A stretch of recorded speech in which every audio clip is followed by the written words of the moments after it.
Ahí está grabando. Bueno, buenos días a todos.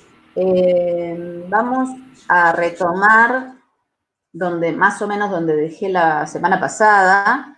Espero que ustedes hayan podido, si no participar de la clase del viernes pasado, ver la grabación. Me grabó nada más que la primera hora, pero ahí estaban los conceptos más importantes del Tratado de Nietzsche sobre verdad y mentira en sentido extramoral, que desde mi punto de vista es el punto de partida necesario para hablar del tema de la ficción. A mí me gustaría que ustedes ya a esta altura pudieran relacionar la cuestión de la ficción, que es obviamente un tema literario, con la cuestión filosófica de la distancia entre el lenguaje y la realidad, planteada por Nietzsche y planteada por pensadores también anteriores a Nietzsche, ¿no? Por ejemplo, en la introducción a lo verosímil de la que hoy vamos a hablar, Todorov comienza la reflexión aludiendo a un episodio, digamos, un acontecimiento fundamental en la historia de la filosofía, que es lo que él llama el nacimiento de la retórica.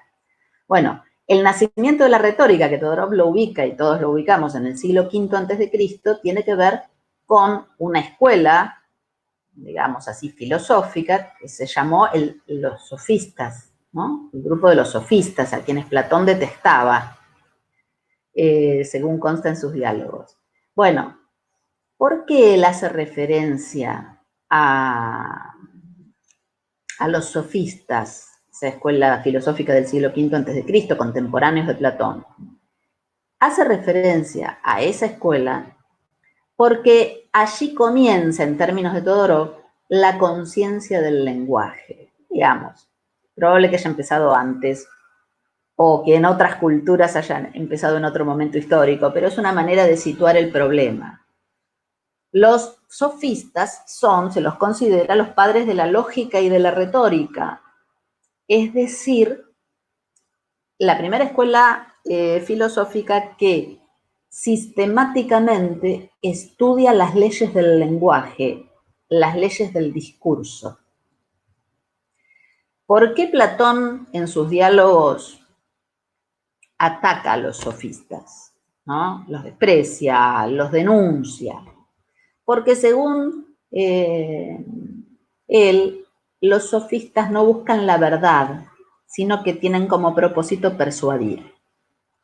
Con eso ustedes se darán cuenta que hay allí una polémica estrictamente filosófica ligada al lenguaje que los enfrenta, porque Platón entiende que el logos tiene una identidad de naturaleza con el ser. Es decir, que hay una conexión fundamental entre las palabras y la realidad. Para los sofistas, no. Los sofistas trabajan con el lenguaje como una herramienta de persuasión. Entonces, por eso Todorov habla de que ese día asistió al nacimiento de tres cosas: la conciencia del lenguaje, la retórica y el concepto de verosimilitud. La retórica, podríamos decir en términos muy generales, aunque a nosotros nos suena asociado a los recursos poéticos, no es solo eso. La retórica es el estudio de las leyes del discurso. Y por eso está ligado a la lógica y al propósito de persuasión, es decir, a utilizar el lenguaje como una herramienta. Ustedes se dan cuenta de que eso implica una conciencia del lenguaje. ¿Y por qué Todorov habla de conciencia del lenguaje? Porque nosotros cuando hablamos, eso lo decía yo en la clase pasada, no operamos con esta conciencia del lenguaje, a menos que nos pongamos a pensar en ello. Cuando uno habla, habla simplemente, se maneja con ideas, con conceptos, sin darse cuenta de que son ideas y que son conceptos.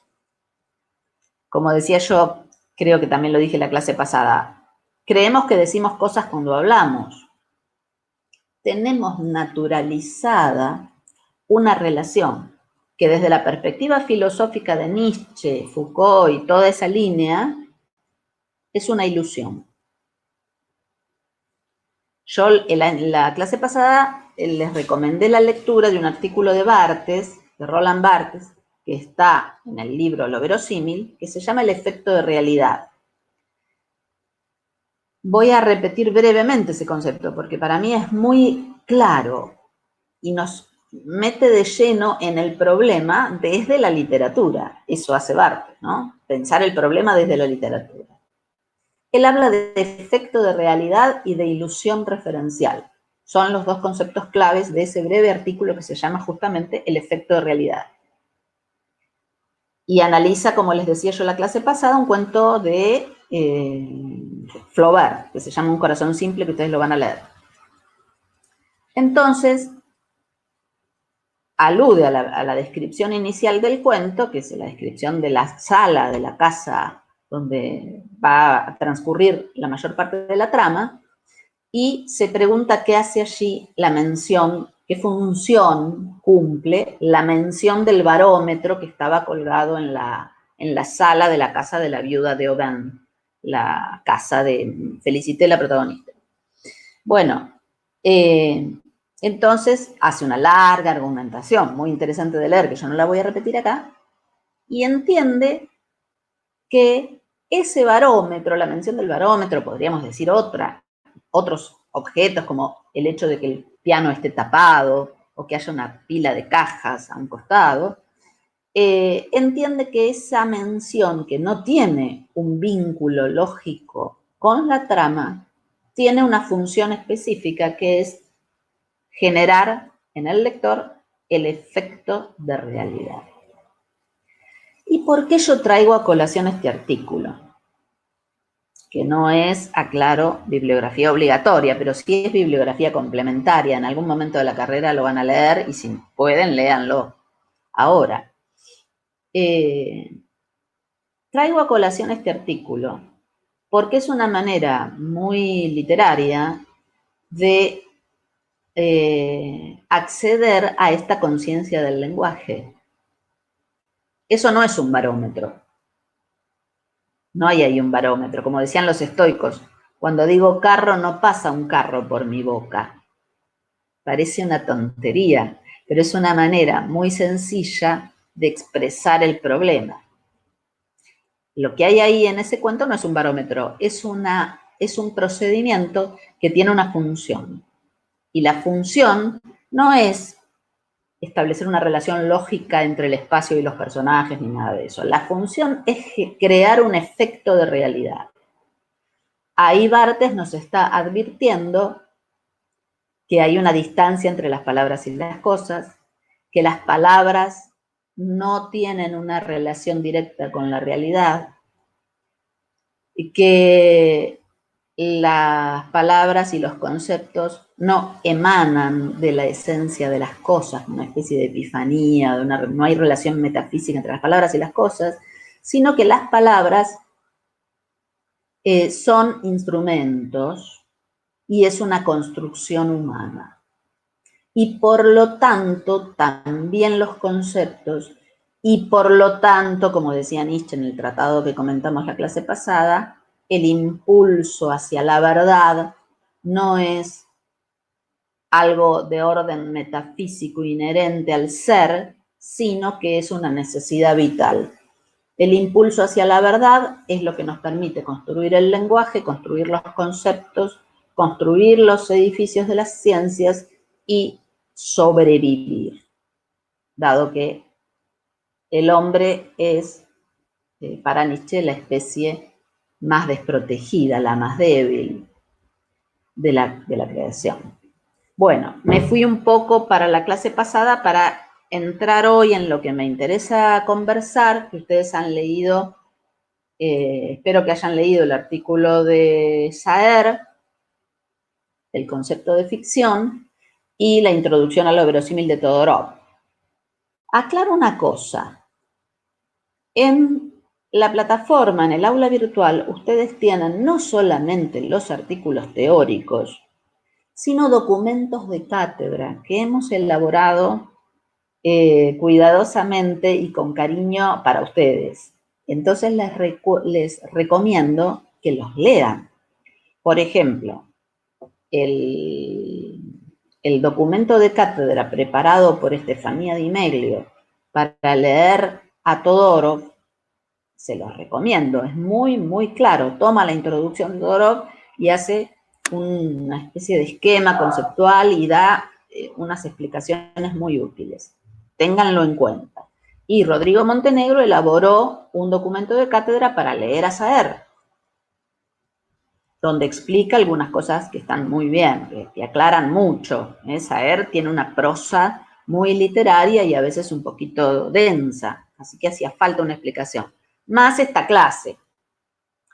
Con lo que quiero decir es que la cátedra trata de hacer todo lo posible por darles a ustedes herramientas. A ver, voy a leer el chat. Darles herramientas para que ustedes comprendan los conceptos. Yo igual voy a hablar hoy de el texto de Saer, que se llama El concepto de ficción. Espero que lo hayan leído porque siempre la clase teórica o la clase práctica es mucho mejor si ustedes lean primero los textos, ¿no? Es mucho más útil, más productiva.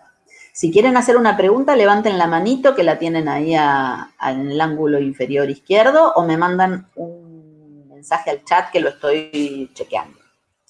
Bueno, ¿qué dice Saer? Dice muchas cosas interesantes. Dice, él parte de las dos biografías más conocidas o más, más celebradas del escritor dublinés James Joyce, el autor del Ulises, ¿no? Y del Dublineses y de muchos relatos.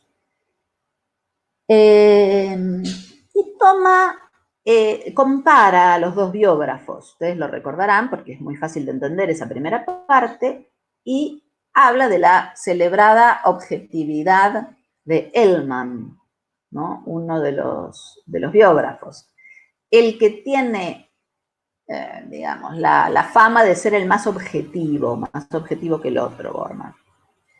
Entonces dice, en la primera página del ensayo de Saer que ustedes tienen para leer, ya Saer habla de una ilusión de verdad, con respecto al biógrafo más objetivo y circunspecto, dice, de Joyce, que es Ellmann. Fíjense que ataca en la primera página el problema, ¿no? Como los buenos ensayos, van al grano. Una ilusión de verdad. Lo mismo que decía Barthes con respecto al barómetro del cuento de Flaubert. Ilusión referencial o ilusión de verdad en este contexto sería la misma idea. ¿Por qué hablamos de ilusión? Es una palabra muy fuerte, ¿no es cierto? ¿Alguien se anima a decir por qué hablamos de ilusión referencial o de ilusión de verdad, teniendo en cuenta todo lo que venimos diciendo desde la semana pasada y que ustedes han leído? Porque el lenguaje es una construcción social. Es una construcción social y por lo tanto, ¿qué no es? Si es una construcción social,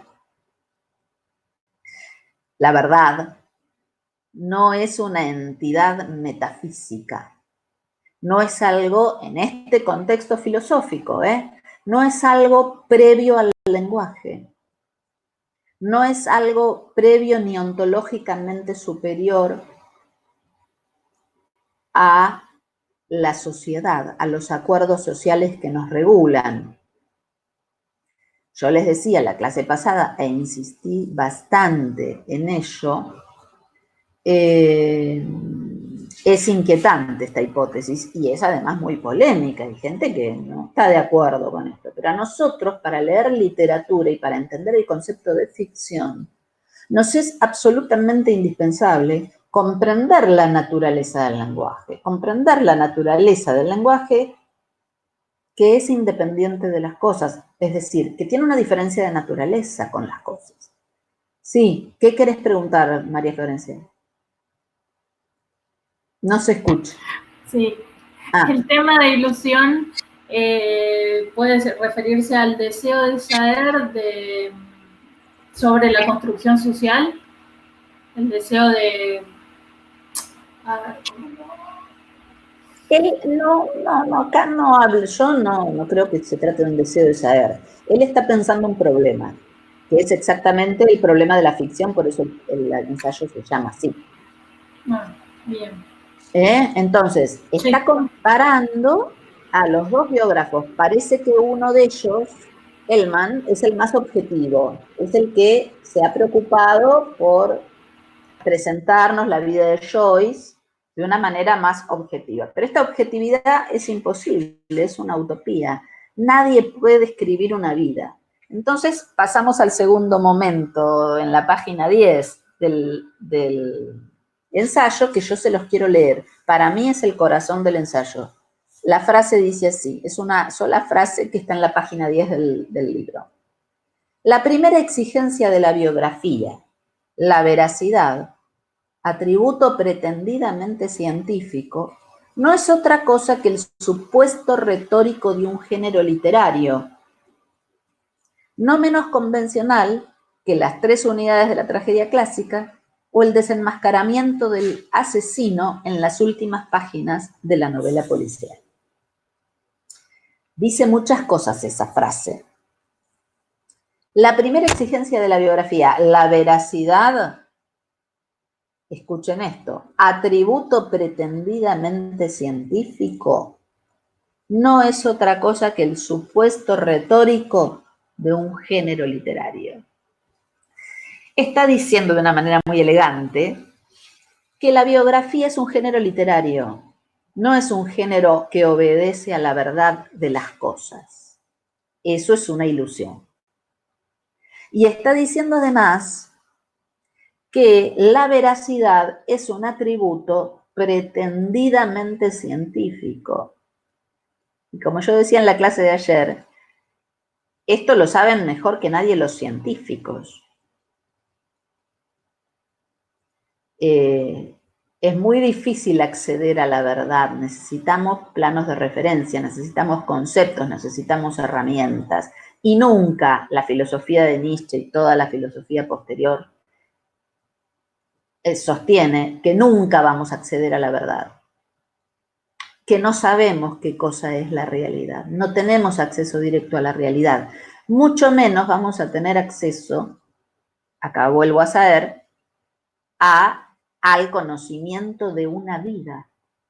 Podemos haber entrevistado a Joyce, podemos haber investigado durante décadas la vida de este escritor, podemos haber accedido a sus cartas, por ejemplo, a su diario personal, haber entrevistado a sus familiares, a sus amigos, etcétera, etcétera, etcétera. Entonces me puedo hacer yo de un montón de material que me acerca al conocimiento de ese sujeto, pero nunca voy a acceder al sujeto.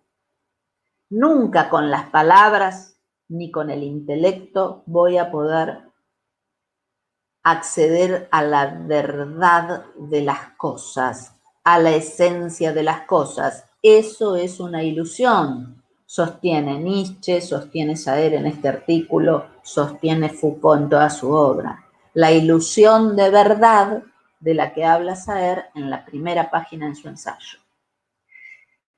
Ese es el punto de partida nuestro para entender el concepto de ficción, y no solo el concepto de ficción, sino cualquier referencia a lo real que aparezca en un texto literario. Es una ilusión. Y en esto me quiero detener, después vamos a volver a Saer, pero me quiero detener en una categoría literaria fundamental, que es el yo de la escritura. O el yo o el él, puede ser en tercera persona, el hablante de la escritura literaria en general. El yo de un poema, el narrador de un cuento o de una novela, los personajes en una obra de teatro que hablan en estilo directo, o los personajes que hablan en estilo directo en una novela, en un cuento. A veces es el narrador en primera persona, que es personaje, a veces es un narrador en tercera persona, pero le permite hablar a los personajes a través de un diálogo, etc. Ustedes son lectores. Los lectores sabemos que eso en la literatura pasa todo el tiempo. Hay gente que habla. A veces es un solo hablante, un narrador en tercera persona omnisciente, por ejemplo, que narra todo el relato.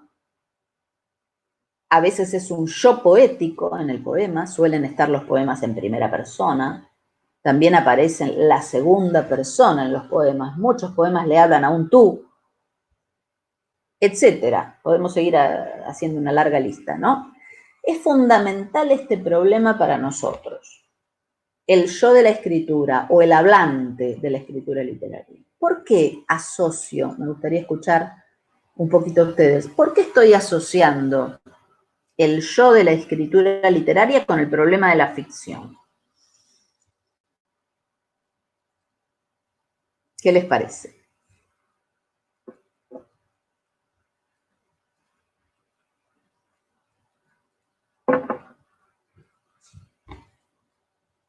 Hay también una ilusión referencial. Hay también una ilusión referencial. Aunque yo no lo diga, no hay, dicho de otra manera, no hay una identidad entre el yo del poema y el yo autoral. En todo caso, es una relación problemática. Y para que esa relación se entienda, nada mejor para mí que ir a un texto maravilloso de este libro, del que yo ya les he leído un poema que se llamó La lluvia. ¿Se acuerdan que leí? Los que vieron por lo menos los que vieron el video de Tiniano, el video donde hablo del artículo de Tiniano, les leí La lluvia, de este libro precioso que se llama El Hacedor, también nombrado por Saer en el artículo El Hacedor, el libro de Borges de 1960. Bueno, como perdí la página, lo tengo que buscar en el índice. Lo tenía marcado, pero lo perdí. El texto es precioso y se llama Borges y yo. Página 65. Es cortito, se los leo. Borges y yo. Al otro, a Borges, es a quien le ocurren las cosas. Yo camino por Buenos Aires y me demoro, acaso ya mecánicamente, para mirar el arco de un zaguán y la puerta cancel.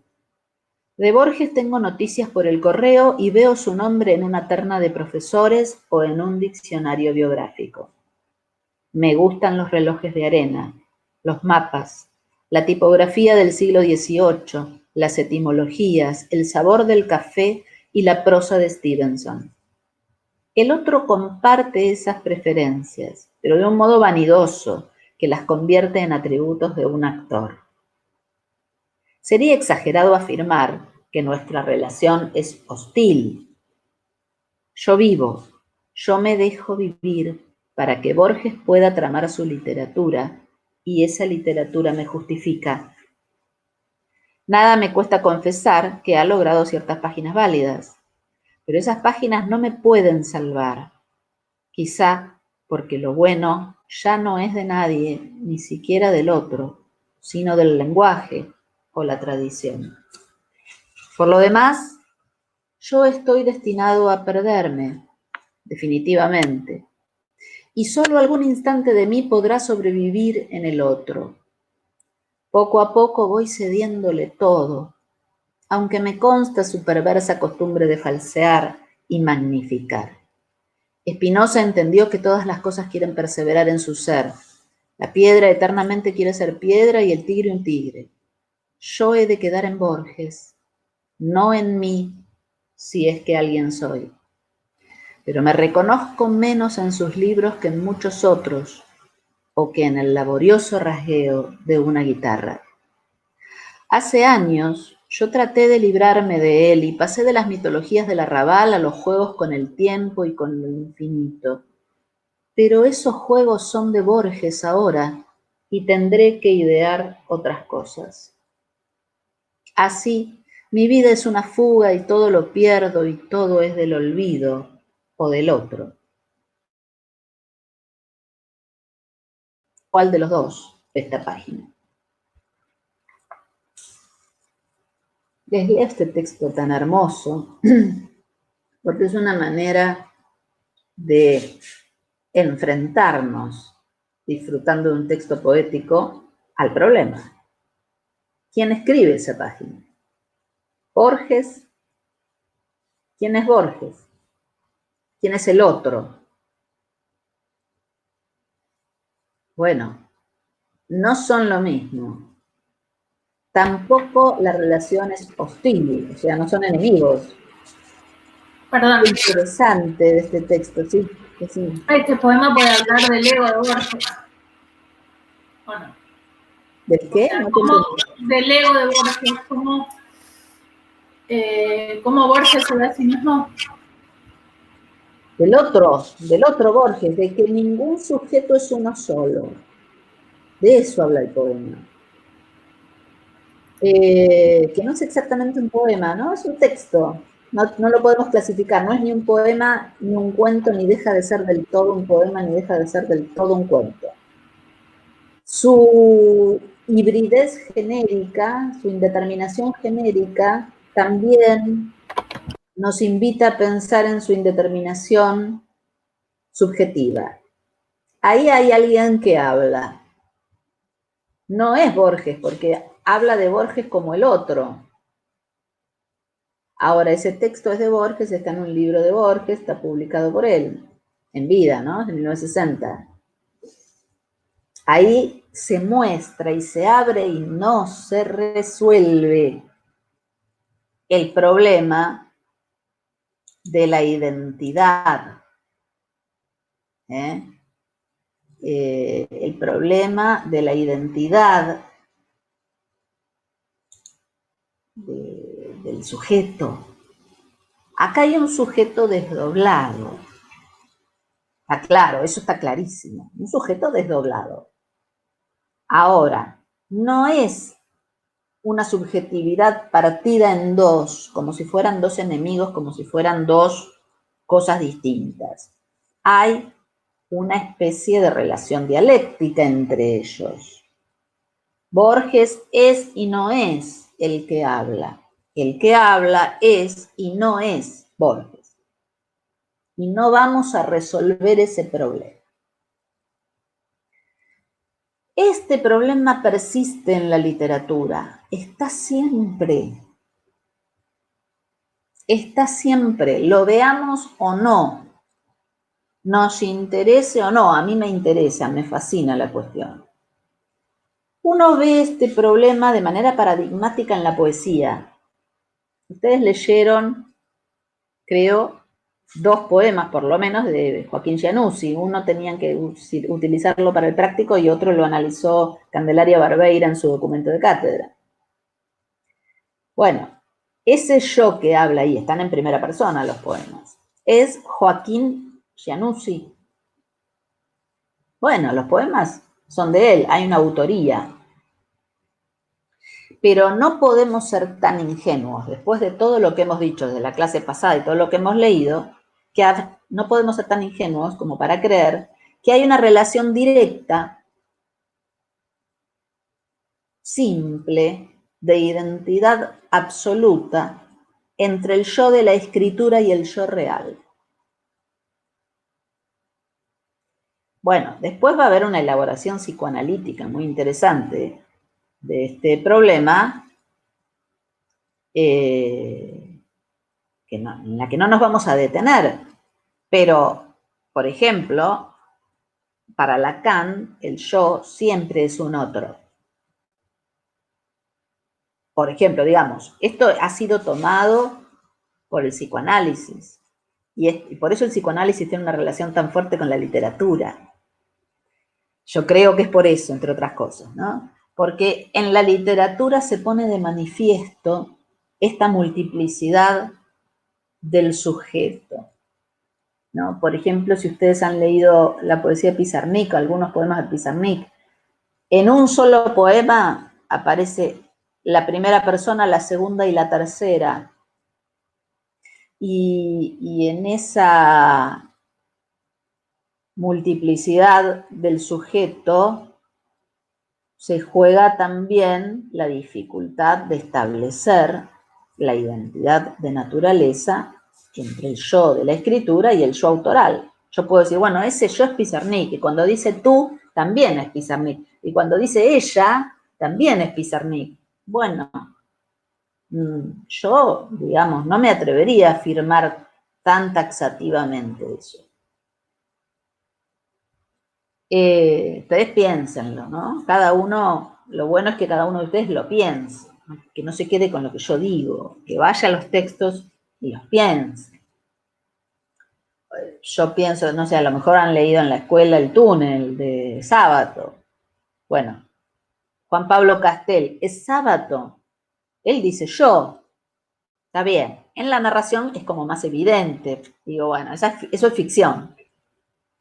Pero, como se ha dicho muchas veces, ese personaje tiene algo que ver con el autor. Y sí, ¿qué hace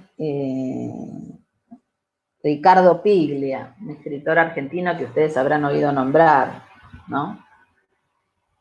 Los diarios de Emilio Renzi son los diarios, según consta en el prólogo, este es el primer tomo, son los diarios que él escribió desde sus años jóvenes, ¿no? No me acuerdo exactamente qué edad tenía, pero era muy joven, tenía algo de 20 años cuando empezó a escribir. Y son 3 tomos, este es el primero, pero son 3 volúmenes de diario. Y dice de Emilio Renzi, que Emilio Renzi, si ustedes han leído las novelas de Piglia, es el protagonista de muchos de sus relatos. Casualmente Piglia se llama Ricardo Emilio Piglia Renzi. Es su nombre, o sea que usa el segundo nombre y el apellido de su madre para nombrar a un personaje que es Emilio Renzi. Evidentemente algo de él tiene, ¿no? Pero no es Ricardo Piglia. Él firma Ricardo Piglia y el título es Los diarios de Emilio Renzi. Y, según consta en el prólogo del propio Piglia, son sus diarios, que los publicó, bueno, estaba muy cerca de su muerte y el último volumen se publicó después de su muerte. Bueno, es una manera de enunciar el problema. Hay muchas maneras de enunciar el problema. Juana Viñosi, una poeta argentina extraordinaria, pone muchas veces en sus poemas Juana con minúscula, en tercera persona. Y Juana recuerda, y Juana escribe, y Juana con minúscula. Y ella se llama Juana, la autora.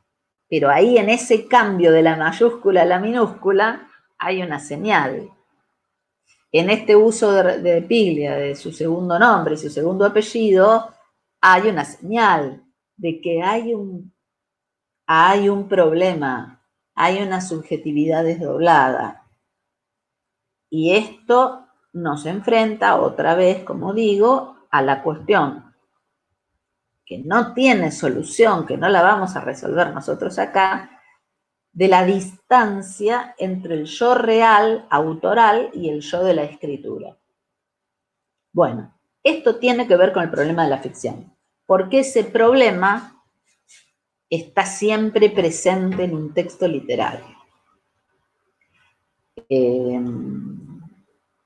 El texto que leímos recién de Borges y yo, también nombra a la ciudad de Buenos Aires. Dice, yo camino por Buenos Aires y me demoro casi mecánicamente frente a un zaguán, una puerta cancel, ¿no? Ese zaguán y esa puerta cancel tan nombrados en muchos cuentos de Borges. La arquitectura de la Buenos Aires del fin del siglo XIX. Bueno, esa Buenos Aires también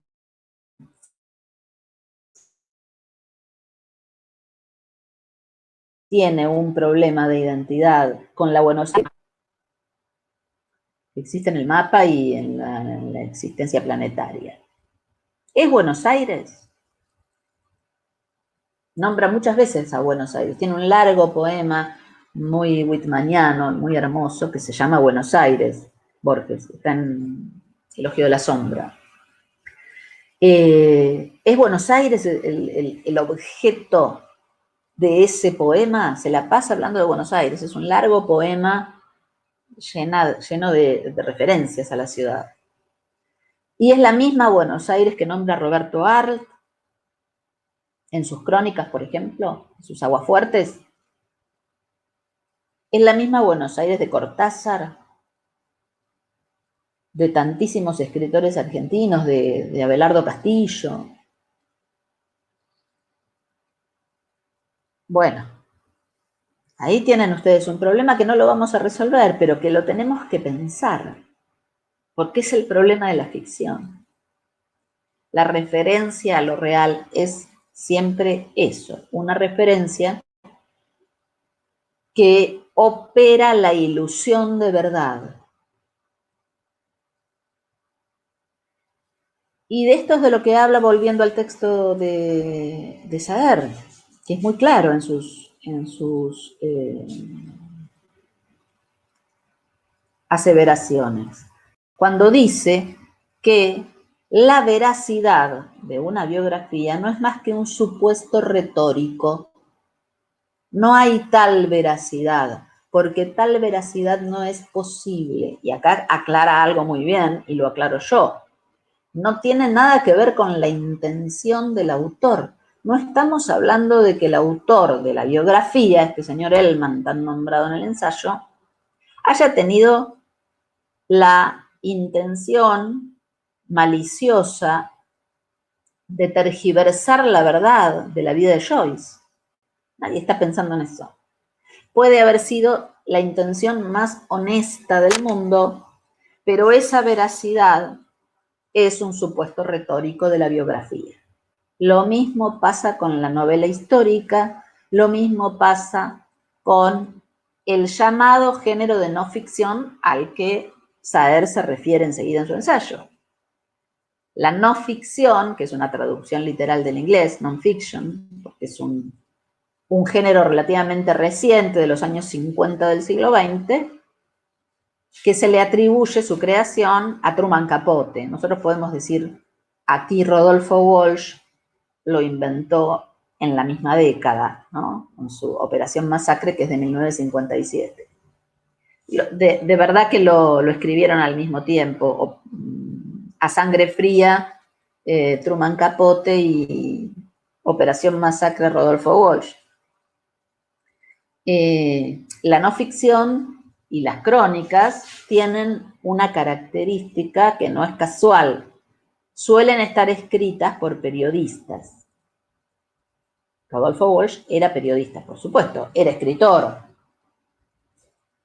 ¿Y por qué asociamos, y esa es una de las preguntas del parcial, por qué asociamos en la crónica, literatura y periodismo? No es que lo asociemos nosotros, sino que está asociado. ¿Por qué en una crónica, con frecuencia, si yo indago en el género crónica, con frecuencia me voy a encontrar con que los autores son periodistas? Sin embargo, la crónica es considerada literatura. La leemos como literatura y es literatura. ¿Qué pasa ahí? A ver si podemos darle alguna vueltita a este problema tan interesante. ¿Qué hace un periodista? Sí. Por ahí, solamente porque la tarea de un periodista es contar la verdad. Y según el pensamiento de Nietzsche, es imposible contar la verdad. Entonces, no hay tanta diferencia entre contar la verdad real, digamos, de lo que realmente sucedió, y contar un hecho ficticio. Muy bien. Se supone, digo, y los propios periodistas lo saben, se supone que la tarea del periodista es contar la verdad. Todos esperamos eso de un periodista. Y es verdad, ¿no?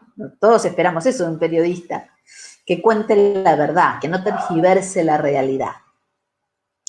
Muy bien. Entonces el periodista, de acuerdo a su función, lo primero que dice Leila Guerriero en el libro del cual ustedes tienen una crónica en el parcial, este es el libro, se llama Zona de Obras, De este libro de Leila Guerriero, que es una periodista y escritora argentina, ustedes tienen en el parcial una breve crónica que se llama ¿Esto es África? Bueno, en este libro, es una gran escritora, se las recomiendo. Lo primero en la nota preliminar, no se alcanza a ver, pero igual se los muestro. Lo primero que dice en la nota preliminar es, soy periodista. Ahora, ese saberse periodista no la hace ignorar que escribe literatura. Ella sabe que escribe literatura.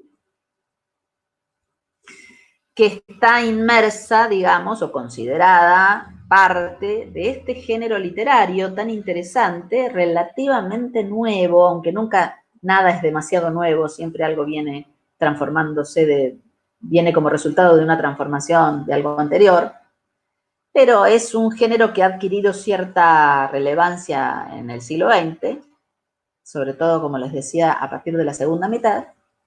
Estos periodistas saben que están escribiendo literatura, que son escritores. Y claro, hay una diferencia que nosotros no podemos establecer de manera clara.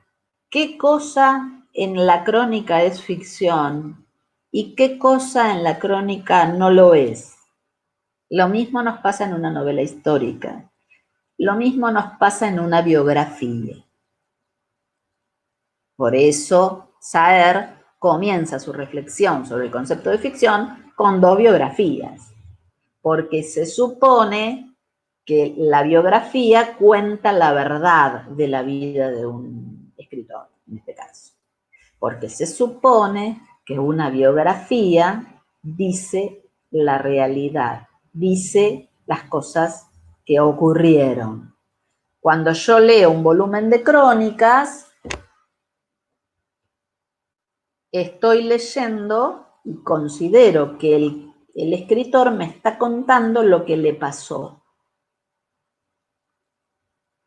Ustedes van a leer, cuando preparen el parcial, la crónica de Leila Guerriero y nos cuenta hasta a qué hora despegó el avión, creo de París a Johannesburgo, para ir a Zimbabue.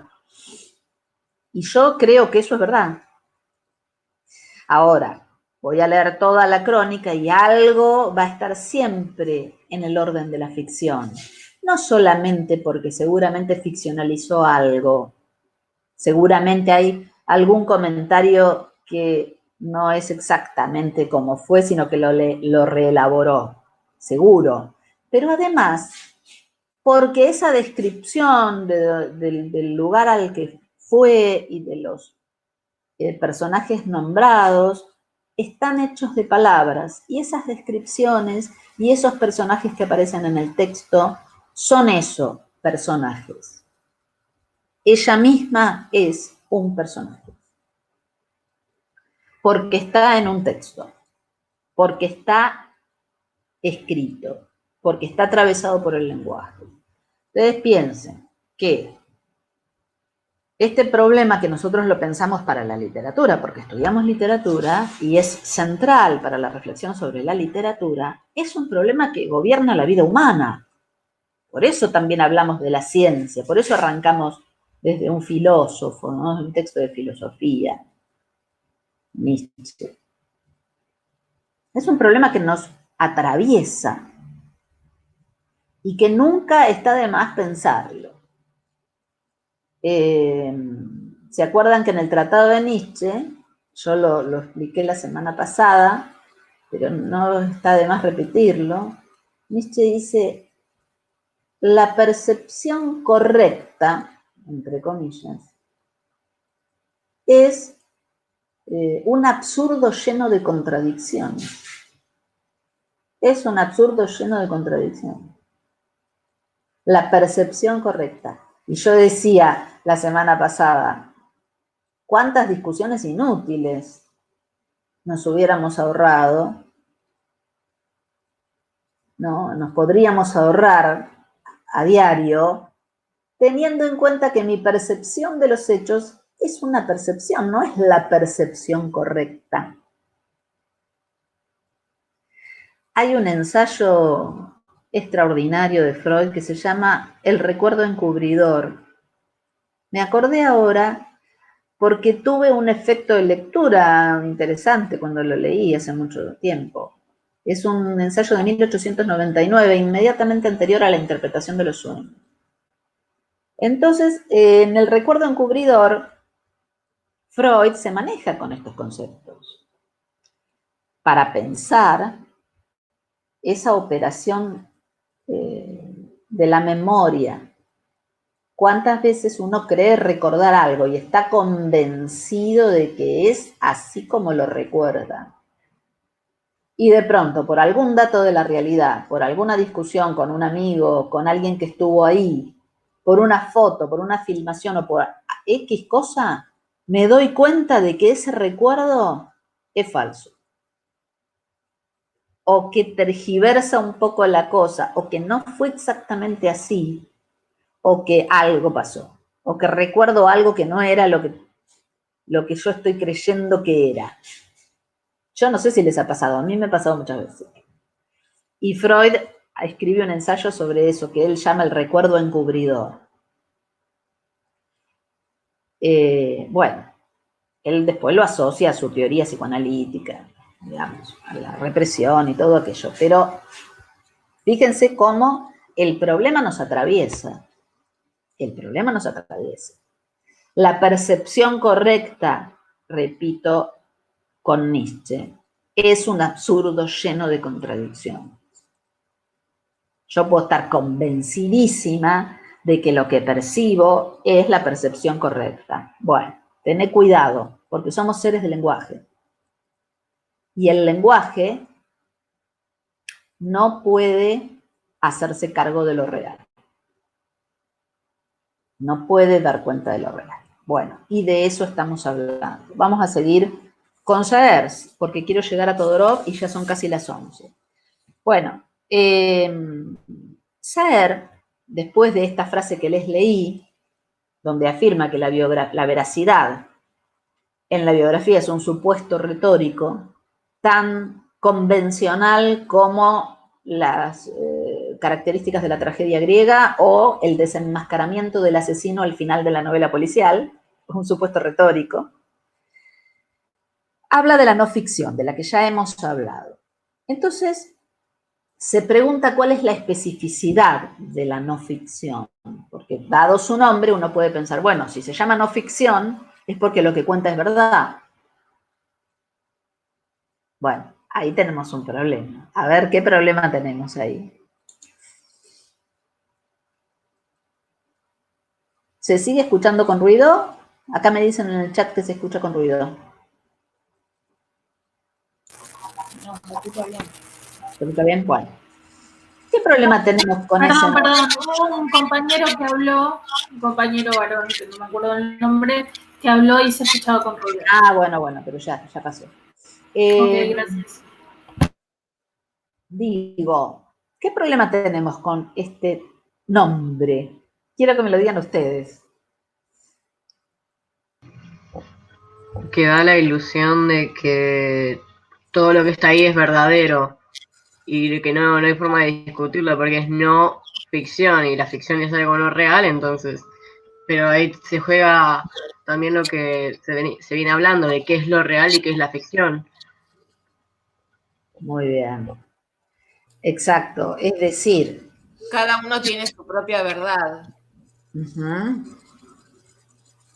Bien, y eso sucede no porque uno quiera falsear los hechos, no porque uno quiera ser el dueño de la verdad, sino porque somos seres de lenguaje. Entonces dice Saer, ¿cuál es la especificidad de la no ficción?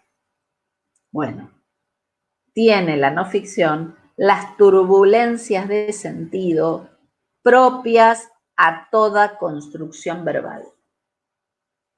Me encanta a mí la expresión de las turbulencias de sentido. Después usa otra vez la palabra turbulencia. ¿Por qué hablará Saer de las turbulencias de sentido propias o inherentes a toda construcción verbal? ¿Por qué turbulencias de sentido? Uno dice, a ver, ¿de qué estamos hablando?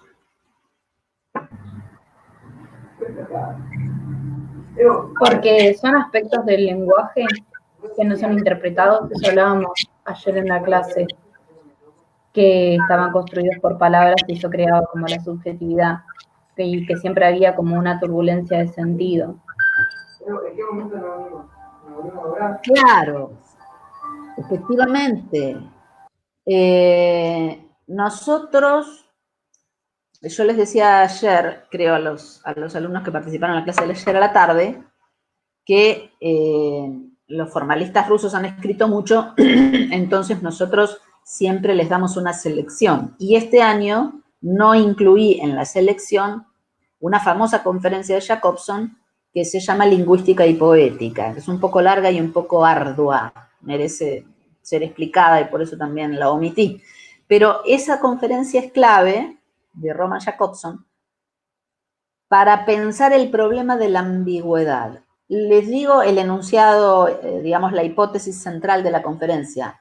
Jacobson dice que la función poética, lo específico de la función poética, y se está refiriendo a toda la literatura, es que lo central en el acto comunicativo es el mensaje en sí, y que ese mensaje es, por definición, ambiguo. Esa es la función poética. Digamos, aquella función donde la ambigüedad del lenguaje está en primer plano.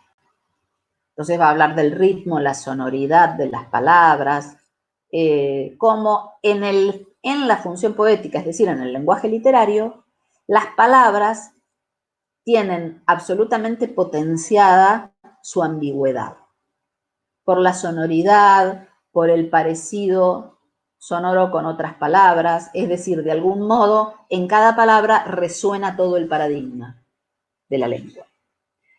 Bueno, él elabora toda esa hipótesis y la argumenta, ¿no? Habría que leerlo para que se entienda mejor, pero yo lo cito porque es una gran lección respecto al lenguaje poético. El lenguaje poético no es un lenguaje lindo, bello, feo o subjetivo o atravesado por los sentimientos. Es un lenguaje ambiguo. Hay lenguaje literario donde hay ambigüedad. Y dice una cosa interesante Jacobson en esa conferencia. Dice, la función referencial no está abolida en el lenguaje poético. No está abolida. O sea, hay referencia en una novela, en un cuento, en un poema. Se habla de algo, se habla del mundo, pero en un lenguaje ambiguo, en un lenguaje cuyo significado no puede ser determinado, no puede ser determinado de una vez y para siempre, volviendo a saber las turbulencias del sentido. El sentido en el lenguaje literario no es un sentido disciplinado, no es un sentido que obedece a las determinaciones de la gramática o a las determinaciones del sentido, del significado social de las palabras, las palabras que están en el diccionario, los significados de cada palabra que figuran en el diccionario. En el lenguaje literario hay una especie de desobediencia fundamental de la lengua. La lengua potencia su ambigüedad. Esto es lo específico del lenguaje literario para Jacobson y la verdad es que yo coincido con Jacobson. Aún en una novela, aún en una crónica, aún en una biografía. Piénsenlo cuando lean la crónica que tienen para el parcial. Las turbulencias del sentido. Gran frase de Saer, a ver qué dice el chat. Dice Marcos Piccolo, ¿qué habilita la existencia de lo falso? Por ejemplo, en el género de la no ficción, como sabemos, cuando no cumple la pauta de ese género. No sé si entiendo la pregunta. A ver, la vuelvo a leer. ¿Pero qué habilita la existencia de lo falso? Por ejemplo, en el género de la no ficción. ¿Cómo sabemos cuándo no cumple la pauta de ese género? No, no lo sabemos. Ahora entendí la pregunta. No lo sabemos. No, no lo sabemos. Lo que sabemos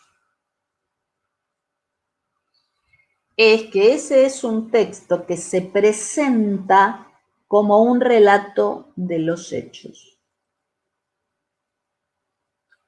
¿Cuánto de esos hechos narrados en una crónica, en una biografía, en una novela policial, en una novela histórica, perdón?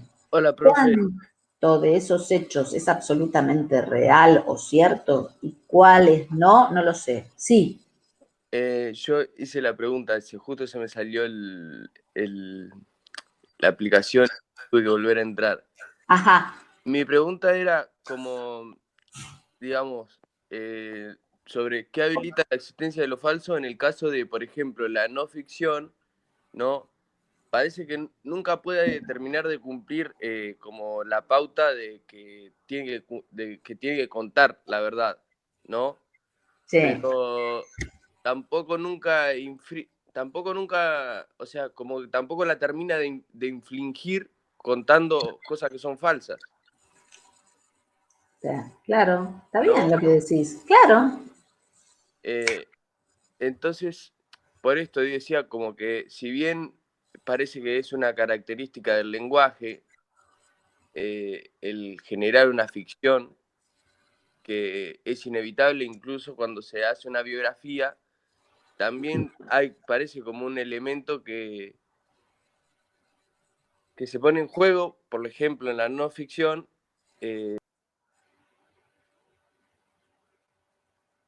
Bueno, yo te entendí, parece que se cortó. Te entendí, Marcos, perfectamente. Claro, ahí está la cosa. ¿Puede una crónica contar lo real? No. Eso lo saben muy bien los cronistas. Y cualquier lector de crónicas, yo soy una lectora de crónicas, me encantan. Pero yo sé que hay ahí en pugna una intención de veracidad declarada y honesta del periodista escritor y simultáneamente hay, repito, una intención de veracidad honesta por parte, indiscutiblemente, por parte del escritor, periodista generalmente, y una determinación que no puede superar ni el escritor ni el lector, que está dada por el orden del discurso, y que es su incapacidad de acceder de manera directa a lo real, de, yo he dicho, dar cuenta de lo real, porque hay una diferencia sustancial entre el lenguaje y lo real, que es lo que venimos diciendo desde que empezamos a leer a Nietzsche en este curso. Y eso no tiene arreglo. ¿Y qué establece en el texto? Una indecisión, una indeterminación que hace a la literatura, que hace a cualquier texto escrito, que hace que nos obliga a tener presente lo que Todorov llama en su introducción la conciencia del lenguaje. Y no tiene nada que ver con la deshonestidad o la mala intención de tergiversar una verdad o de contar algo falso. Más allá de que muchos escritores de crónicas saben que en algún momento están ficcionalizando un contenido de conciencia, lo que está pensando el personaje, o un diálogo que no está documentado. Si ustedes leen Operación Masacre, de Rodolfo Walsh, un texto ya canónico para nosotros, para la literatura argentina, él se propone como periodista y además como militante, porque estaban en dictadura en ese momento, estaba el país en dictadura, se propone narrar un acontecimiento que por supuesto no fue público, ¿no? Fueron los asesinatos de José León Suárez en el año 56. O sea, la dictadura de los años 50, no la última. Y como hay un sobreviviente de esa masacre, y él lo contacta, logra contactarlo, empieza a investigar y con ese material, producto de su investigación, escribe Operación Masacre. Ahora, en ese texto, ¿dice la verdad? Sí, ya lo creo. Le costó la vida a Walsh. Murió en el 77, pero, digamos, su trayectoria de escritor fue lo que lo condenó en la última dictadura. Ya lo creo que decía la verdad. Ahora, hay momentos de ese texto es un texto literario. Hay momentos de ese texto donde hay diálogos, por ejemplo, entre uno de los que va a morir, ¿no? Antes de ir a la reunión de las que son secuestrados. Habla con su mujer, con su esposa. Está bien, Walsh después se entrevistó con la esposa, pero ese diálogo lo reconstruye ficcionalmente, obvio. Y muchas descripciones del lugar, a lo mejor Walsh logró ir a ese lugar y verlo, pero es una descripción, no es el lugar. Es una percepción de ese lugar. Por muy verídico que sea el relato Operación Masacre, y sabemos que en lo fundamental lo es, hay ficción, porque hay lenguaje, porque hay literatura. Lo mismo podría decir de Operación Masacre, de A Sangre Fría, de Truman Capote, el otro texto fundacional del género. Una gran novela. No hay, lo ha dicho Capote, un solo nombre propio que no sea real, no hay una fecha que no sea exacta, hasta la hora, ¿no?, en la que se cometieron los crímenes, por supuesto la descripción del lugar. Y esto es lo que lo hace decir a Truman Capote que sus novelas son novelas verídicas. Pero sabe muy bien Capote, mejor que nadie, que eso es lenguaje. Yo les recomiendo, no se me ocurrió traerlo ahora a mi mesa de trabajo, un texto maravilloso de Capote, que es el prefacio a Música para Camaleones. En ese prefacio, él habla de su escritura y habla con una conciencia de escritor impresionante. Entonces, no quiere decir, ¿por qué traigo a colación este famoso prefacio de Capote? Porque sería demasiado ingenuo decir, bueno, Capote escribe novelas verídicas, punto. Capote narra lo que pasó en ese lugar de Estados Unidos donde una familia murió asesinada a manos de 2 delincuentes. No, es un escritor. ¿Y qué escribe una novela? Vos podés leer esa novela sin saber que le llevó 6 años investigar el detalle de los crímenes y que se entrevistó con los asesinos en la cárcel y que según sus propias declaraciones no pudo terminar la novela hasta que los asesinos fueron sentenciados a muerte y colgados. Y esa es la última escena de la novela, porque había un impulso por narrar la verdad y por terminar la novela con el final real, que tuvo que esperar al año 66, porque tuvo muchas dilaciones el juicio, hasta cerrar esa novela, y estuvo muchísimo tiempo escribiéndola. ¿A qué viene todo este relato? A que Capote es un escritor y lo que escribió es una novela. Y eso no tiene salida. No sé si contesté tu pregunta, Marcos. Sí, profe, Bueno. gracias. Bueno. Tuve como unos problemas técnicos, pero llegué a escuchar la mayoría. Bueno, por suerte estamos grabando, así que voy a subir esto a mi canal de YouTube y después les paso el link. Bueno, sigo con Saer porque quiero ir a Todorov, no quiero que se me vaya la clase sin Todorov. Y dice algo, es tan inteligente el ensayo de Saer, ¿no? Dice, una proposición, por no ser ficticia, no es automáticamente verdadera. Es lo que estamos diciendo. Repito, página 10. Una proposición, por no ser ficticia, no es automáticamente verdadera. Por lo tanto, la verdad no es, dice Saer, necesariamente lo contrario de la ficción. Porque claro, uno puede decir, si yo hubiera empezado el curso con una pregunta, bueno, a ver, ¿qué es ficción?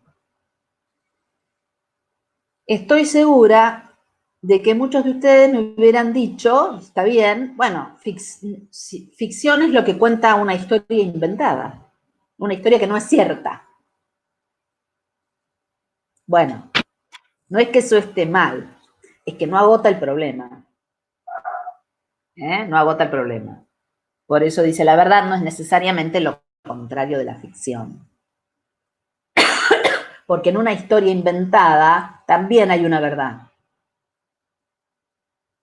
Obviamente. Porque la verdad ya no tiene ese estatuto metafísico y absoluto que a veces le atribuimos. En este contexto filosófico teórico, la verdad no es previa al lenguaje, ni superior. La verdad es una construcción. Y por lo tanto, en una novela inventada, de historia inventada, o sea, en una ficción, hay una verdad. Hay muchas verdades, muchísimas. Entonces, es una definición ingenua decir, bueno, la ficción se da cuando hay una historia inventada. Bueno, sí, está bien, en principio está bien, no es que eso esté mal, pero eso no agota el problema. Y dice, termino con Saer, en la página 11, el problema es la indeterminación no ya de la ficción ligada a los aspectos caprichosos de lo subjetivo, sino de la supuesta verdad objetiva y los géneros que pretenden representarla. Yo les decía la vez pasada que este problema no solamente es clave para nosotros, los que estudiamos literatura, sino también para la gente que estudia historia. Y hay estudiantes de historia en nuestro curso siempre, ¿no? Porque la conciencia del lenguaje, en términos de Todorov, ha conmovido los fundamentos de la historiografía. La historiografía ha tenido que aceptar que la historia también está hecha de discurso. Yo citaba ayer y vuelvo a citar hoy autores que le han dedicado la vida a este problema, ¿no? Historiadores como Michel de Certeau, como Hayden White. Michel de Certeau es francés, Hayden White estadounidense, ¿no? Han dedicado la vida a este problema. La historia es un relato, la historia está hecha de palabras. Y no se puede escribir la historia sin asumir que uno escribe desde un punto de vista, con los criterios de verdad de una disciplina, con las determinaciones que la sociedad de discurso a la que pertenece, la academia, determinada escuela historiográfica, le dan. Y que todos esos filtros, digamos, determinan la escritura. Fíjense que lejos estamos de pensar entonces que aquello que escribió un historiador es lo que pasó.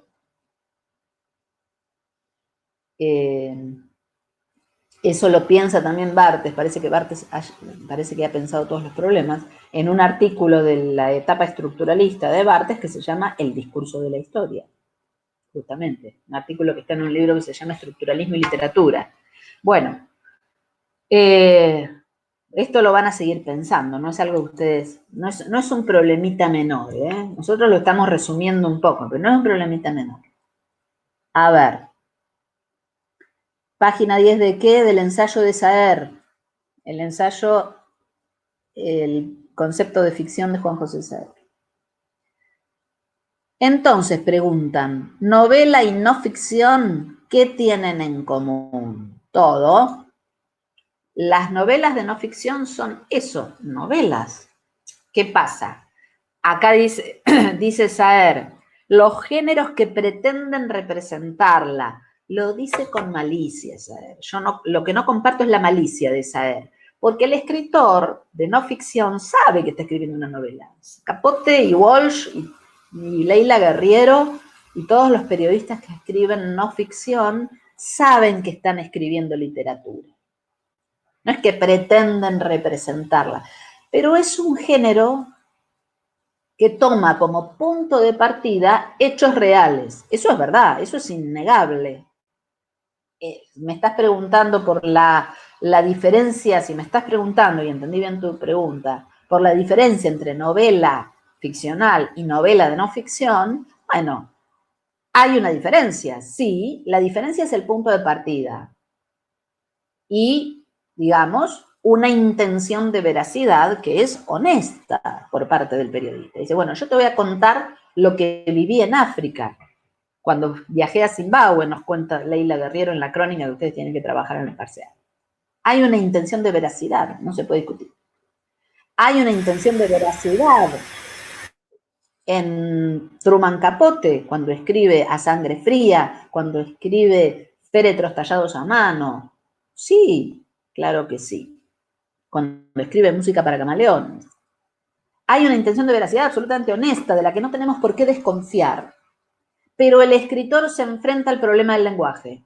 Sea periodista, quiera narrar una verdad o quiera narrar una historia ficcional, una historia inventada.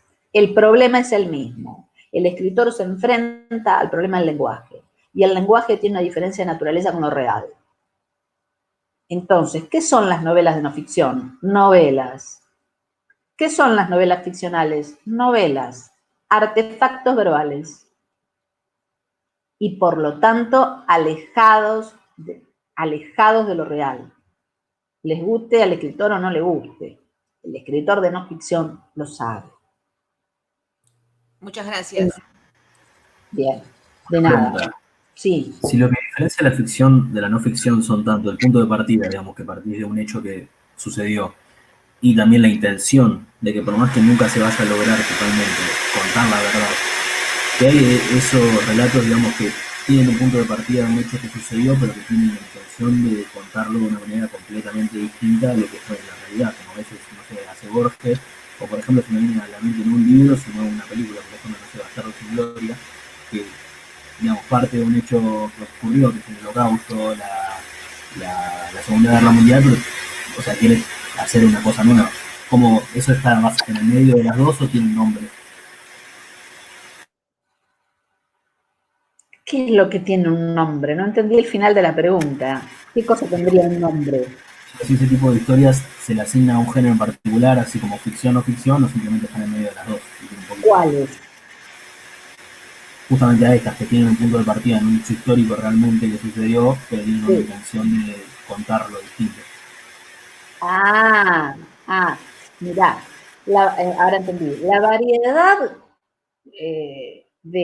digamos, de matices en términos de ficción y no ficción es infinita. No hay nombre para todo. Yo te voy a contestar diciendo dos cosas.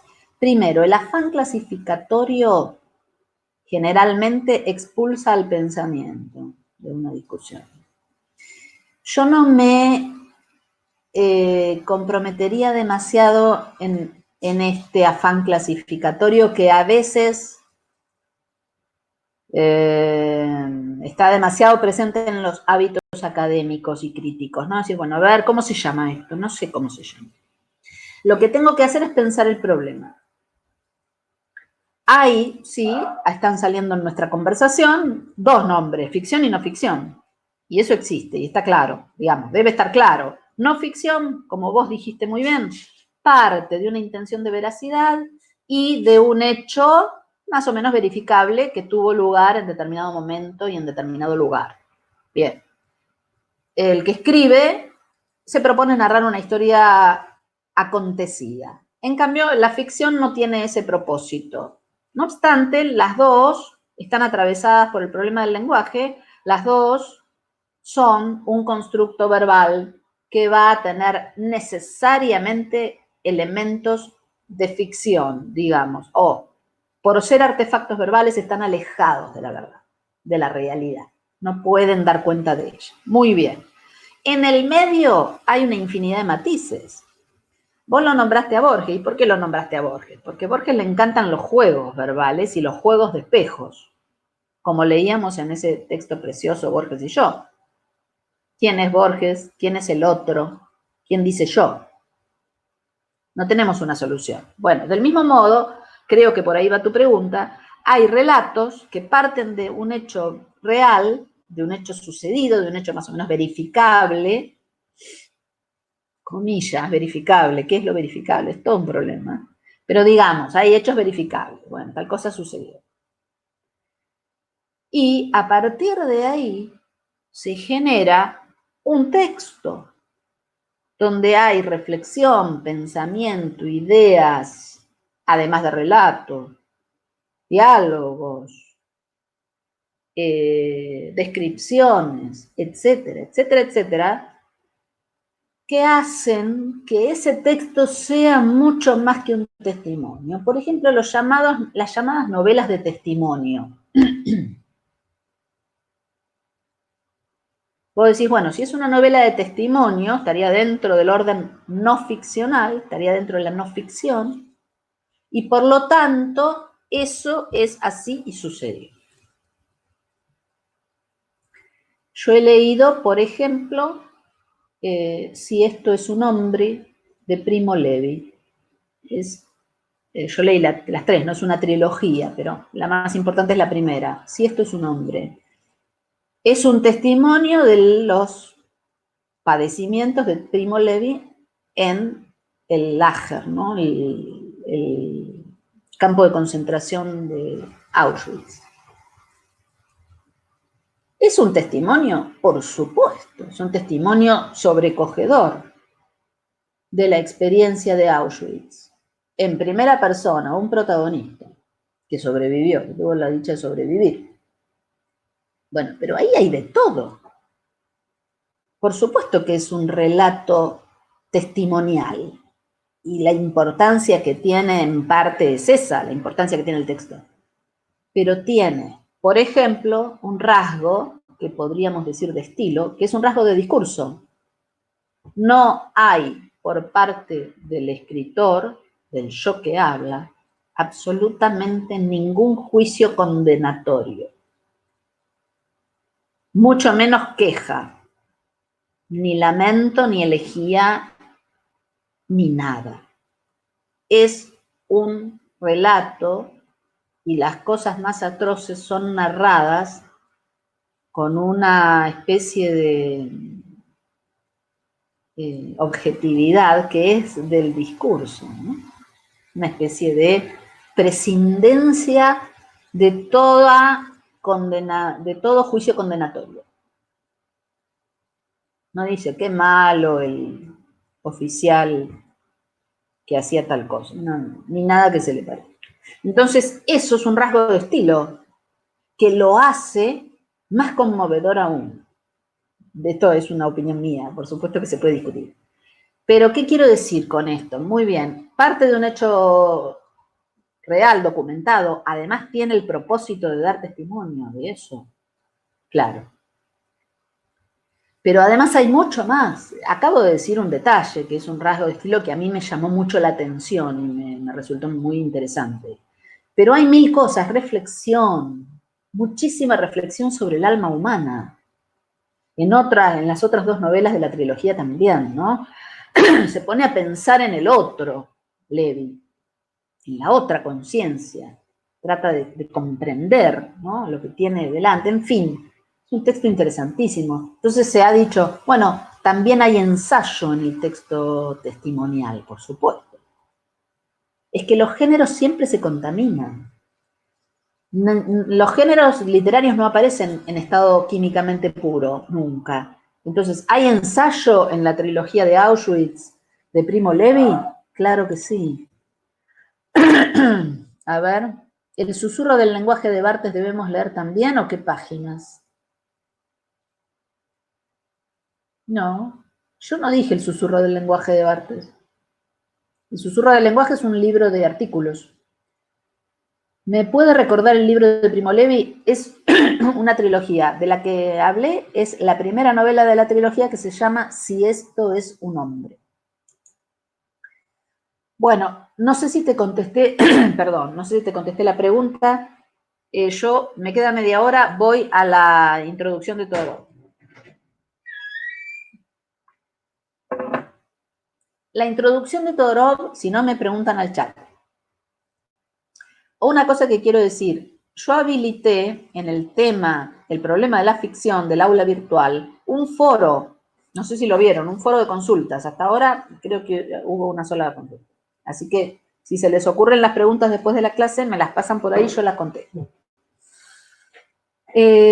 Todorov arranca, ustedes leyeron, espero que hayan leído tanto la introducción de Todorov a lo verosímil como el documento de cátedra que preparó Estefanía Di Meglio, que es muy didáctico. Pero igual voy a hablar de esa introducción brevemente, en esta media hora que me queda. Todorov parte del problema que hemos enunciado, parte del mismo problema. Habla de ese episodio que tuvo lugar en la Sicilia del siglo V a.C., le habla de un accidente que terminó en tribunales, y se pregunta, ¿quién va a ganar el juicio? Eso nos podemos preguntar nosotros en relación a cualquier juicio, a cualquier acontecimiento que llega a dirimirse en un tribunal. ¿Quién gana el juicio? ¿Quién ganaría un juicio? ¿El que dice la verdad o el que es más creíble? El que presenta una historia más verosímil. Bueno, esa pregunta... El que presenta el que presenta la historia más verosímil. Claro. ¿Por qué? Porque lo real ya fue. Lo real no podemos recuperarlo. Lo acontecido no tiene forma de ser recuperado. Lo que tenemos que es lenguaje en un juicio. Eso lo saben muy bien los abogados. Y eso no quiere decir que haya una intención perversa en nadie, o sí, o puede haberla, pero es independiente del problema de la perversidad o de la maldad o de la mala intención, es totalmente independiente del problema que estamos analizando, que es, lo real es irrecuperable, lo que tenemos es lenguaje. Entonces ahí surge, dice Todorov, la conciencia del lenguaje, la retórica como disciplina que se ocupa de las reglas del discurso y el concepto de verosimilitud. Y lo que hace Todorov de una manera muy interesante es desbrozar el significado múltiple de esa palabra. Dice, la polisemia del término es muy rica y la vamos a aprovechar. Lo que hace es explorar esa polisemia. Entonces dice que hay 4 sentidos de lo verosímil. ¿Por qué rechaza el primero? El primer sentido de lo verosímil, dice Todorov, es el sentido ingenuo y no lo vamos a tomar, lo vamos a descartar. ¿Por qué? Porque el sentido ingenuo sería creer que lo verosímil es lo que se parece a lo real. Y por todo lo que hemos dicho desde la semana pasada, ese sentido ingenuo lo vamos a descartar.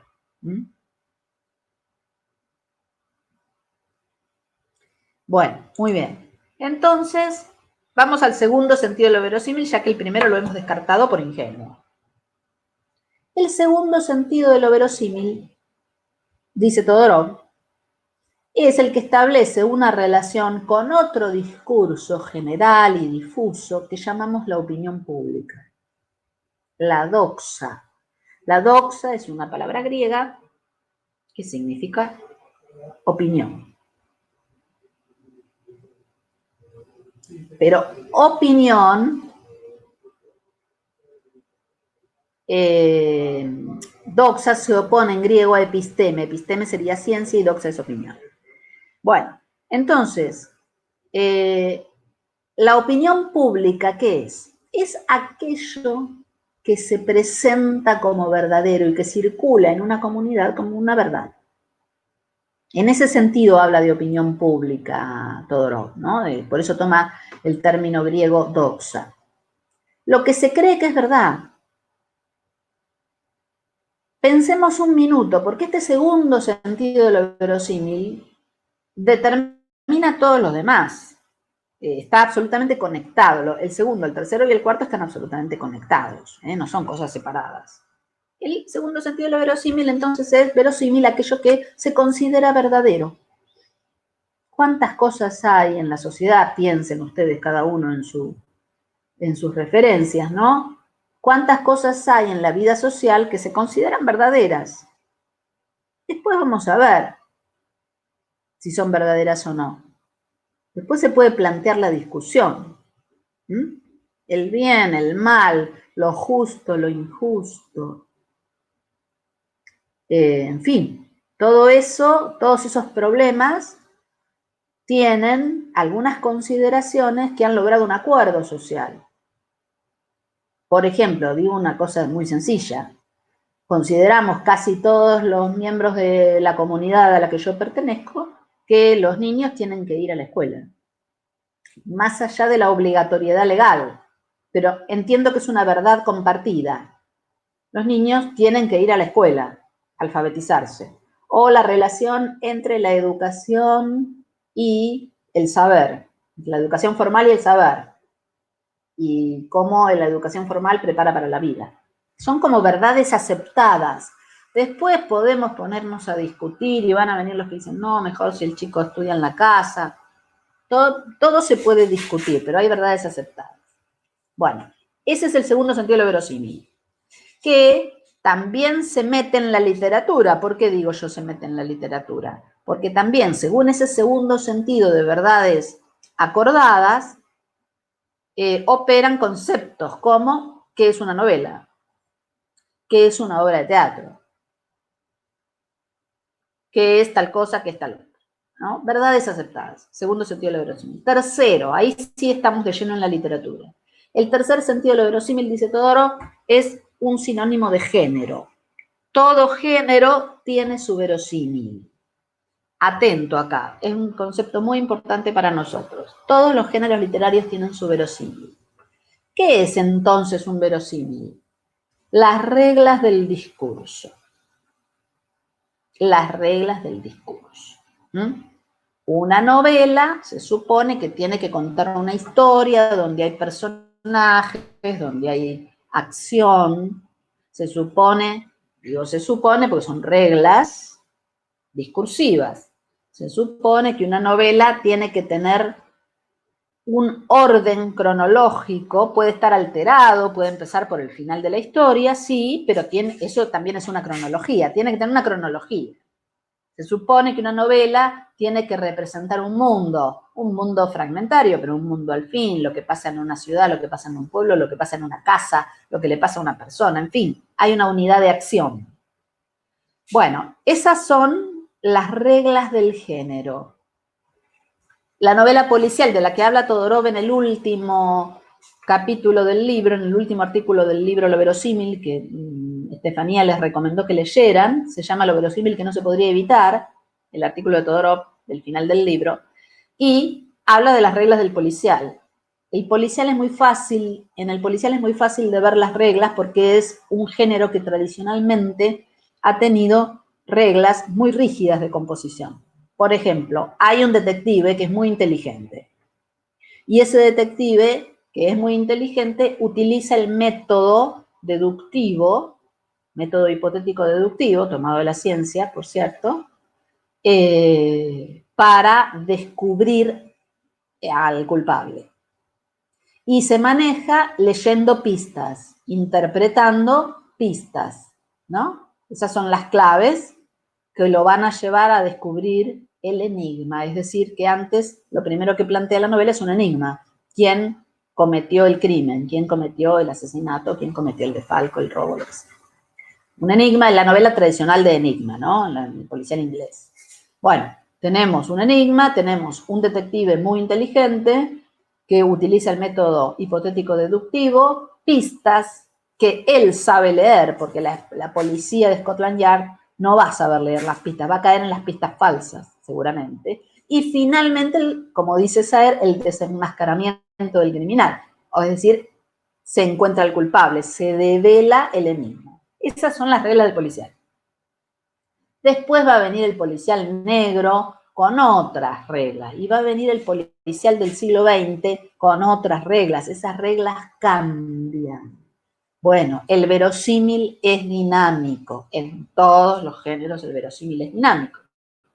Recién, y termino de contestar la pregunta de Marcos, hablamos de la crónica. Bueno, la pretensión de veracidad es una regla del verosímil del género crónica. La pretensión de veracidad, repito, es una regla del verosímil del género crónica, del género novela histórica, de cualquier género que pretende dar cuenta de un episodio realmente sucedido. ¿Se dan cuenta de lo que son las reglas del género? Las reglas del género, no se olviden, cambian. Hasta, te diría, mediados del 19, hasta Baudelaire, la poesía era en verso.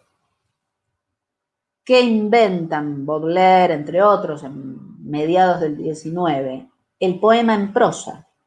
Hoy nos parece una cosa muy común. ¿Cuántos poetas tienen poesía en prosa? Muchos. Bueno, a mediados del 19 era una cosa rarísima, porque la regla del género poético era poesía en verso, rima, métrica, verso libre, pero verso. ¿Sí? ¿Se dan cuenta de la diferencia entre verso y prosa, verdad? Bueno, esa regla del género poético cambió, y cambió para siempre. Bueno, después de las vanguardias cambia más todavía la regla del género poético, ¿no? Bueno, así con todos los géneros. Y por último, el cuarto sentido de lo verosímil, por ahí el que más problemas causa generalmente, el cuarto sentido de verosímil, es cuando, pero también es un verosímil, cuando el texto oculta sus reglas de composición y se presenta a sí mismo como ligado directamente a la verdad o a lo real. Hay muchas formas de asumir este cuarto sentido de lo verosímil, ¿no? Cuando el texto intenta presentarse a sí mismo como verdadero. Un caso clásico con el que empiezan muchas novelas, sobre todo del siglo XIX, pero también algunas del XX, un manuscrito. En El nombre de la rosa, Eco ironiza, con esa que es una novela del siglo XX, Humberto Eco, el autor, ironiza con eso, y cuando aparece el manuscrito titula "Por supuesto un manuscrito", o "Desde luego un manuscrito". Ironiza, digo, está poniendo distancia con ese procedimiento. Manuscrito hallado en una botella, de Stevenson. ¿Cómo se llama? El jardín de senderos que se bifurcan, de Borges. El jardín de senderos que se bifurcan también empieza con un manuscrito. El hallazgo de un manuscrito. Bueno, eso es una máscara. Quiere hacer creer al lector que eso es un manuscrito. ¿Y eso qué es? Un cuento, una novela, un relato. Pero se muestra como un manuscrito. Yo les decía en la clase de ayer, se me ocurrió un ejemplo por ahí un poco menos visible, más escondido. El procedimiento está más escondido. La Condesa Sangrienta de Pizarnik, cuyo título original después se publicó como La Condesa Sangrienta, pero el título original de ese texto se llama Acerca de la Condesa Sangrienta.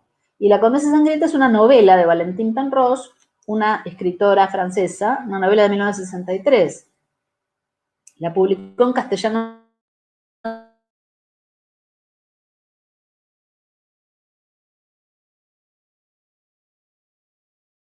hace pocos años, editorial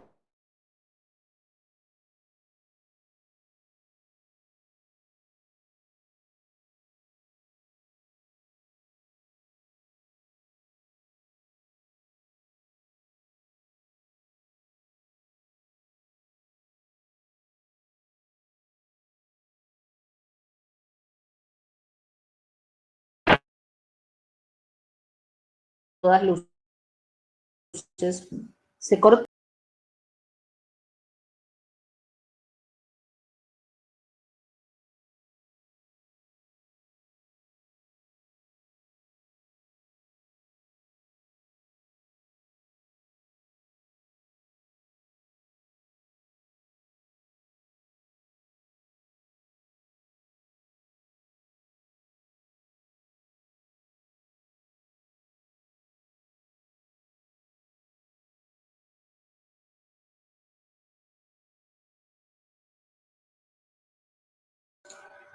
Bueno, se cortó, pero ya nos queda poquito. Estaba diciendo, ¿están escuchando?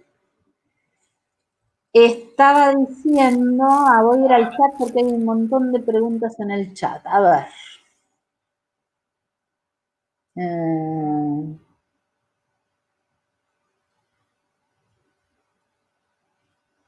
Bueno, no, eran intervenciones por el tema de la interrupción. Termino con este ejemplo de Pizarnik que estaba dando. Insisto, estamos en el cuarto sentido de lo verosímil. Pizarnik, en ese texto acerca de la condesa sangrienta, en el primer apartado, porque son como cuadros, ¿no? Como textos, dice que su texto va a ser, que lo que ella está escribiendo es una reseña, un comentario crítico, ¿no? Y después por allá en el cuarto o quinto capítulo dice estas notas.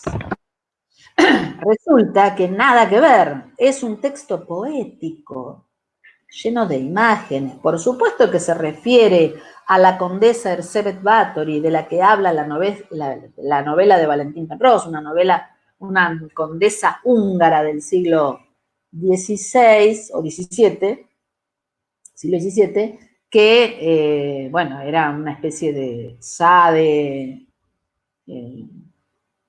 asesinó a un montón de jovencitas, bueno, una cosa terrible, pero ella escribe un texto poético con la excusa de escribir una reseña, un comentario crítico de una novela de otra autora. Mentira, cuando vos vas a leer la novela, por supuesto, toma el mismo personaje, Erzsébet Báthory, pero es un cuento, es un texto que no tiene nada que ver uno con el otro, y está muy lejos de ser una reseña. Ahí tenés la máscara, o como decía antes, el manuscrito, la novela que dice, bueno, encontré este manuscrito. Hay un cuento también muy lindo de Joseph Conrad, que empieza con un manuscrito, que es todo a propósito de un manuscrito, ahora no me acuerdo el título. De La posada de las dos brujas, creo que es, de Conrad. Bueno, hay muchísimos, es un tópico de la literatura, ¿no? Muchísimos textos que empiezan con un manuscrito. Bueno, a ver, entonces, estos son los 4 sentidos de lo verosímil que explica Todorov en su introducción y que está muy bien explicado por el documento de cátedra que publicó Estefanía Di Meglio en el aula virtual, que se llama Para leer a Todorov. ¿Alguna pregunta?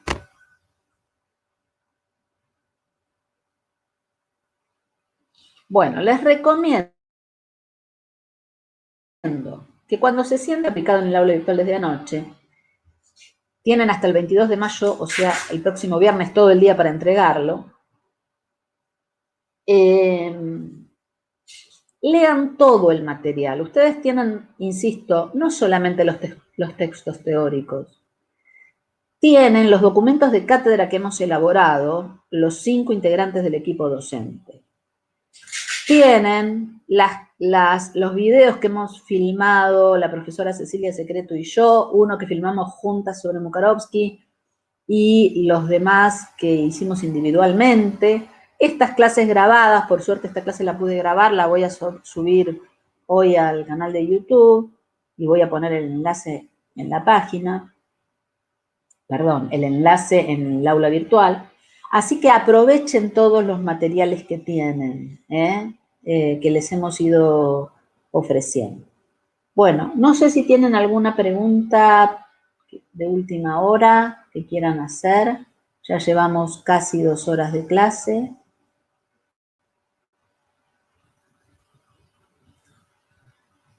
A ver, hay una pregunta en el chat. Bueno, muchas gracias, de nada. Cualquier pregunta que se les ocurra después, tienen habilitado el foro en el tema, el problema de la ficción. Así que los espero, si no tienen hoy nada más para decir, en el foro. Bueno, muchas gracias y nos vemos la próxima. Va a seguir habiendo clases los jueves a las 16 y los viernes a las 10. Gracias, profe. Adiós. Chao, chao.